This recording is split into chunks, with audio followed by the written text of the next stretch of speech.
അങ്ങ് പറക്കോടില്ലയോ? പറക്കോട്. പറക്കോട് എന്തുവാന്നാ പറഞ്ഞേ? എൻ സ്വാമി ഇപ്പൊ ആത്മാവ് പറയുന്നത് പറക്കോടെന്ന് പറയുന്ന ഒരു സ്ഥലത്ത് ഒരു വീട്ടിൽ ചെന്ന് ഈ ആത്മാവ് കേറിയിട്ടുണ്ട്. എന്നിട്ട് ആ വീട് ഏതാ? എന്തുവാ? സോപ്പ് കമ്പനിയുടെ അവിടെ മിനിന്നും പറഞ്ഞോണ്ട് അംഗൻവാടി ജോലിക്ക് പോകുന്നൊരു പെണ്ണുണ്ടായിരുന്നല്ലോ.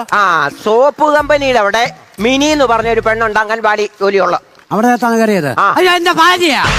എന്റെ ഭാര്യയുടെ കയറിയാക്കുന്നത്. ഭാര്യയാണോ അത്? പിന്നല്ലാതെ ഇവന് ഇപ്പൊ ഞാൻ നോക്കി ഇവന് രണ്ടെണ്ണം ഞാൻ കൊടുക്കും. ഇന്ന് കൊടുക്കരുത്, കലത്തി കയറ്റാൻ. ഇന്ന് ഞാൻ അവിടെ എല്ലാം നിൽക്കുന്ന കാര്യം പറയുന്നത്.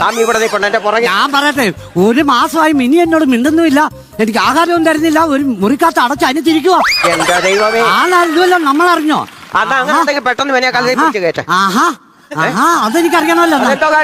നല്ലൊരു മന്ത്രവാദിയെ കാണാൻ പോവാ. നിങ്ങൾ മന്ത്രവാദിയല്ലയോ? ആഹാ, അവനോന് വരണം, എന്നാലേ അറിയത്തുള്ളൂ എന്റെ ദീനം. മനസ്സിലായോ? അവിടെ ഞാൻ പോയി ആദ്യം മാറ്റട്ടെ.